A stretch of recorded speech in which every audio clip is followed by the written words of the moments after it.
Hey YouTube, coming at you with my first Summer Cup team in the Ultra League. It is bellibolt, Kingdra, and Talonflame. So you're going to see in the first 4 videos, I actually used Galistopod as a safe swap. And because what happened was I used bellibolt and Talonflame core. I was like, bellibolt's biggest problem is going to be ground because you have no charge move to throw at ground. Let's cover that ground weakness with the flyer and then have a safe swap. And Galistopod, Galistopod's a good safe swap because it is a good safe swap in general and it is bug, so it resists ground. And then I used it in the third game. I got the evolved form, I forget what it's called, of Tortuga. It is a water rock Pokemon with Smackdown. And I'm like, oh yeah, I'm double weak to rock, but that's okay. There's not a lot of rock. And in the fourth game, I saw double electric, Ampharos and Bellibolt. And I'm like, oh yeah, there's a lot of electric in this meta. So I was just like, okay, no, I cannot do that. So that's why I changed to Kingdra. So I always get asked, like, when do you know when you want to change Pokemon? And for me, it's like, I don't mind using a team that's like double weak to something, if that something is not in the meta. So yeah, like you say, I continue to play that double weakness team when that third matchup here is against a rock thrower, because I'm like, there's not a lot of rock throwers in this meta, so I would still run with the team. But when you see something in the meta that just kind of core breaks your team, I'm like, oh no, this actually doesn't make sense. I need to change. So that's kind of my thought process of like, when do I change? It's like when you're against something that does core break your team and you do think you're going to see a lot of it, is one time I would change. Anyways, Bellibolt against Typhlosion. You're going to outpace Typhlosion. It's only 14 to a Parabolic charge as opposed to 15 for the Blast Burn. Blast Burn, even though I have boosted my attack, I will shield that up. In this matchup, this is the main reason why I did it. I'm like, Mud Boys are going to be problems. You know, you can deal with Talonflame because Talonflame could definitely deal with one Hydro. Mud Shots resisted, but I didn't want, I needed something in the mid game to beat these Mud Boys. So I thought Galistopod as a bug, water is a fantastic answer, resisting the ground, resisting the water. Unfortunately, Swampert with Sludge is pretty quick on the spam, and I took a while to get in. But I'm like, okay, that's okay. I don't care that I go down because I just got Swampert out of here. That's the hardest answer. I now just got extra energy on Talonflame, and now I have Bellibolt loaded and now Talonflame loaded in the top left because I got 2 Pokemon loaded and probably the hardest answer out. Kingdra. So actually, Virizion was the #1 reason that I actually paired Talonflame with Bellibolt, because I knew Virizion was a very strong Pokemon in this meta. So I'm like, okay, I know Virizion's going to be everywhere as the main grass. Virizion and Credilli are Credilli, I can at least hit neutral with Sucker Punch. I need answers to that, so I figured Talonflame with Galistopod safe swap, and that's when the sort of double rock and double electric weaknesses started coming up. But Talonflame was the answer to Virizion here. Unfortunately, Virizion does have a rock type move, Stone Edge, so I had to, as you saw there, burn 2 shields, knowing that a rock would one-shot double weak to Talonflame. So I do that, burn the shield, and then when I hit that, if I didn't hit that and they shield, I would maybe stay in. But once I put that out, I'm just like, you know what? Even if I go into this and I have a bad matchup, I can save the back 2 Pokemon. I can still chip here. Sucker Punch is neutral against ground.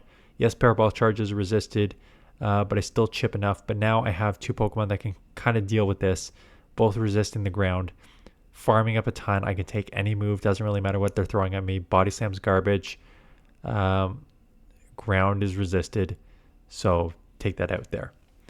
Decidueye, half grass, half ghost. So I'm like, okay, I'm going to play this out. Oh my goodness. So I was making... It's Tuesday and I'm in the office on Tuesday. So I was home making dinner, and you don't hear the audible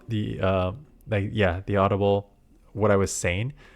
But while I was playing this, I'm like, I'm going to shield up a Frenzy because Frenzy is going to hurt. So I can just shield up a Frenzy and then just take it. And you can see that I didn't shield a Frenzy because I was just so distracted by making dinner. So I'm like, oh, that's unfortunate. What's even more unfortunate, Caracosta is what it is. It is a rock user, and they smack down a ton, doing super effective on both, and then just coming in with their Ferrothorn, and the Ferrothorn is just going to absorb all this damage. So pretty smart play by my opponent, just doing the fast move damage, recognizing that Caracosta is their win con. I'm double weak to rock in the back. And here we go. So I'm like, Caracosta. The odds that I'm going to see another SmackDown user in the Ultra League, especially this league, is pretty rare. So let me just break up the pvpoke rankings like I Ultra do.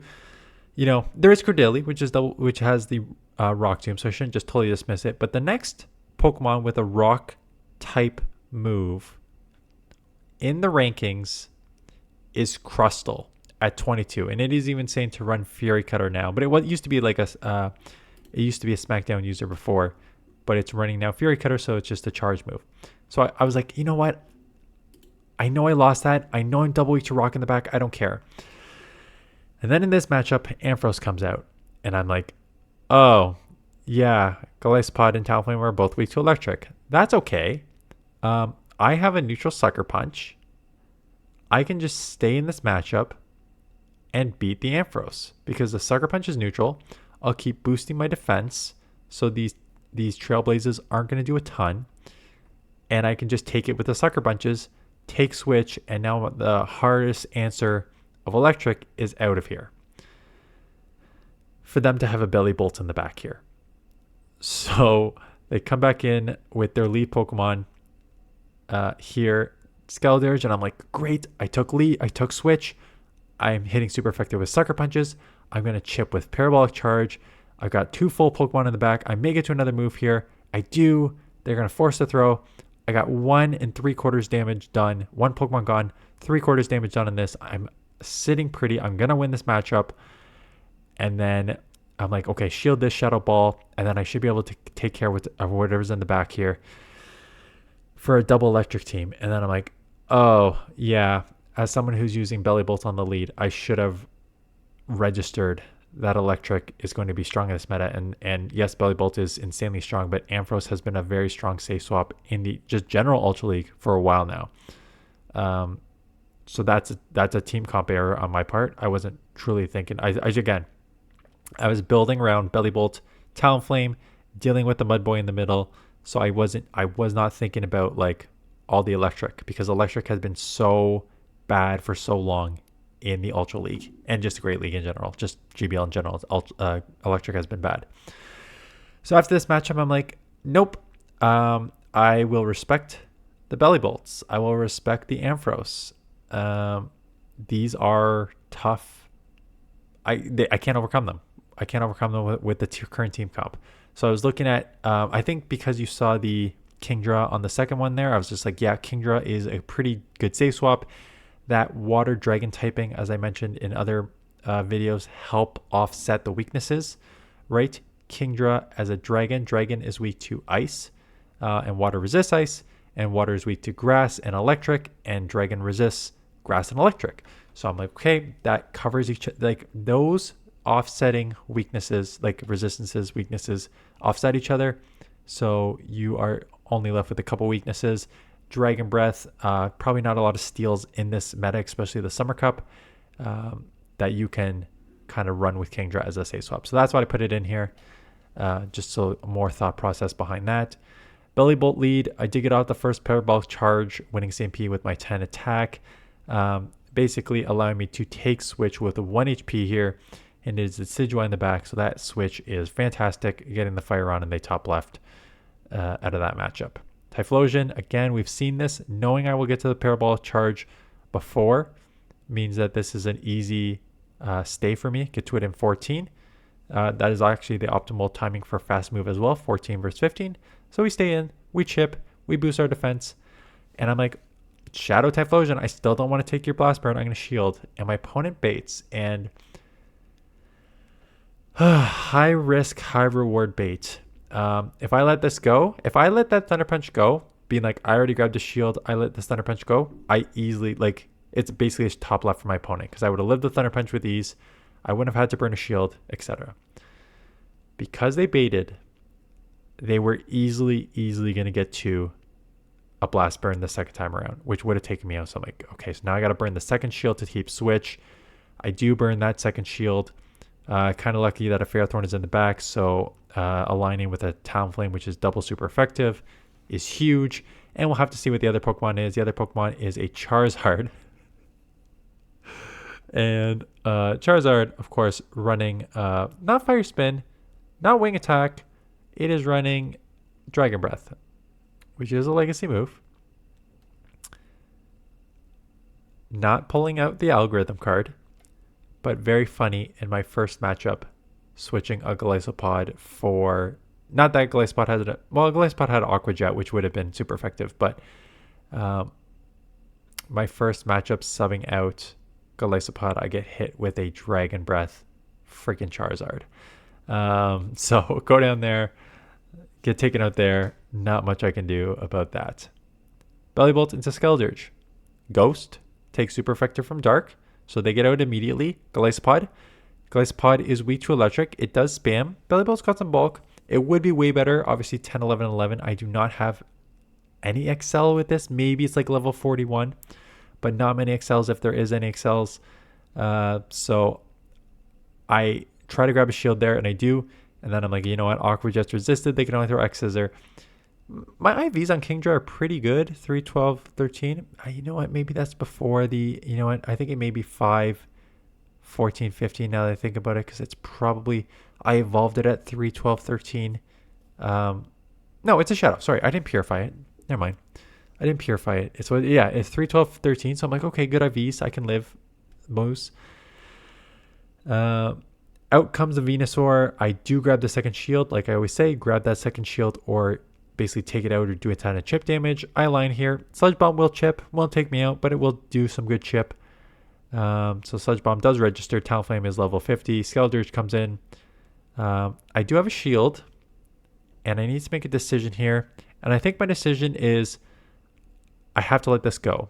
And the thought process behind that is if I shield and take this out, all that allows the Venusaur to do is overfarm where Parabolic Charge and Zap Cannon are resisted and get a ton of energy. Whereas if I let it go and with the shield, what I can do is overfarm on my Talonflame, meaning that I'm going to be the one who can get to the charge moves. So here comes the Brave Bird. They know it. They're out of there with overcharge. Mish, MX, what is her? MXC champ or whatever. Mish, a content creator on Twitch for sure. I don't think she does YouTube, but she's a content creator on Twitch. Running with Drampa on the lead. I've met her at the Toronto Regional at least a couple times. Double Dragon immediately. So I'm like, oh, is this a triple Dragon team? Because it just seems like a spicy content creator live stream team. Drampa on the lead, followed by Reshiram. Luckily for me, Kingdra as a Dragon Breath user, taking a lot of damage, but outputting a lot of damage as well. Do grab a shield there. I just let go, thinking like Talonflame with energy. Maybe I need to get to these flies and Brave Birds as my win cons. Do take out Reshiram. The Drampa is low, and I remember her top lefting here. Yeah, kind of thought process. I don't know what she had in the back. Maybe a triple dragon, maybe whatever. Venusaur, terrible lead. Got to go. Kingdra. This is one where, not distracted by eating, I say, I'm not taking a neutral frenzy because that'll put me to the deep yellow and ensure a loss. So I'm going to shield that up. What's in the back? A Lapras. Unfortunately for me, Lapras is pretty tanky. Kingdra has some play, again, because of its typing, and the Shadow Dragon Breaths really do add up, as you're seeing here. The Outrage lands. This thing's in the red. They need to land Ice Beam. Ice Beam would be neutral, but it is kind of glassy. Oh, it's a Skull Bash. So Skull Bash lands. That is also neutral and takes me out. So I still lose Switch, and I lost the shield. I'll take any move here, knowing that this is essentially useless. But if I remember, it is pretty close to a hard counter team here. I came in Talonflame, and I remember being down shields in the back is just not... Because they have an answer for fire. Yeah, as a Blastoise. So not much you can do. I just go straight Brave Bird. Oh, yeah. I remember why I kept this video in. It's essentially close to a hard counter, right? I had Bellibolt's lead into a Grass. The Kingdra got beat in the mid game, and then I have a rollout water user in the back to beat my Talonflame. So it's a hard counter team. So why am I keeping a hard counter video in? This is why I think Parabolic Charge is going to be nerfed. We have a shield advantage Venusaur against a Bellibolt. But Bellibolt is now just boosted its defense for the second time. So I grabbed one shield there. I'm going to shield this and boost my defense for the third time. And my IVs are not good on Bellibolt. 10, 11, 11, which means it's nowhere close to the bulky IVs that you want on this Pokemon. And even just with a terrible IVs and in the deep yellow taking a frenzy from a Venusaur, the fact that I boosted my defense to the 3 times allows me to get to this Parabolic charge. No, that should not happen. They do live with 1 HP and still win anyways. But like, no, there's no way a Bellibolt with 10, 11, 11 IVs should take a 2v1 Venusaur with the shield advantage, with a frenzy plant advantage to 1 HP of winning. No freaking way. So I've mentioned multiple times that I think Parabolic Charge needs to be nerfed. I think that Dedenne and Bellibolt both get crazy when you go 2 to 3. And I remember taking with the Dedenne, which is generally very glassy. I remember taking like a Hydro Cannon from a Greninja and it doing like 25% damage, and I'm like, no. this is out of control. And I like, for those of you who have not been around since like the early seasons of the GBL, yes, you probably know the Night Slash boost, which raises your attack by 2, but those are usually on glassy Pokemon. In the Master League before, we had Giratina Origin Form, which had Omnis Win, and Omnis Win guaranteed the double boost. I think it was both attack and defense. And when they landed that double boost attack and defense, it was a top left because you did barely any damage and the damage coming your way was insane. So I think I've raised it multiple times before. I think Parabolic Charge is too strong. I think that defense rise, being able to boost your defense times 3, 4, and being able to like I should not have gotten off that last Parabolic Charge. There's no way I should have lived that frenzy, but I did.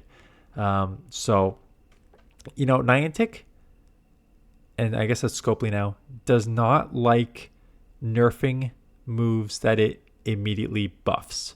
So I don't think I've ever seen a time in the 20 whatever season we're on here. I don't think I've ever seen a time where they've buffed a move and been like, my bad, that doesn't work, we're going to nerf it immediately. We have seen buffs taken back in later seasons, or nerfs taken back to buffs in later seasons too. I remember for sure that one.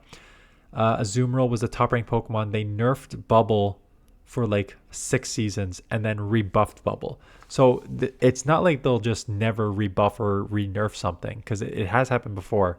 But they don't usually do it the immediate season after. So do I think Parabolic Charge will be nerfed? Yes. Will it be next season? Maybe not. Maybe not next season. Probably not next season, because again, they don't like to admit our bad. This changed. This was overcompensation on our part. So I don't think it'll change next season, but I do think Parabolic Charge damage will stay the same, but I bet you the percentage chance of it increasing your defense will drop from like 100% to like 50% is my guess. Next 2 or 3 seasons, mark it down, guarantee it's coming. Yeah. So with that, like I said, I will only be doing one video this week. I've only done this one. I actually went out, I think if you're wondering like, why was I talking so much? I'm like 3 beers deep tonight, and I don't drink much often. So I was just out with my friend. Yeah, we're only doing one video. I didn't even play enough battles. I just did enough for this. One video tonight, one video for today. We'll do one video for the entire week. We have some event coverages in this weekend. We have a Shadow Giratina coming, so I did the analysis on that. And then we also have the Origin Form Palkia and Dialga, where we do a little bit of a rant because they're only giving us a may get the legacy move. So we talk about that a bit. That'll be this weekend, so just stay tuned for that. Anyways, that is it. Thanks for watching. See you guys in the next one.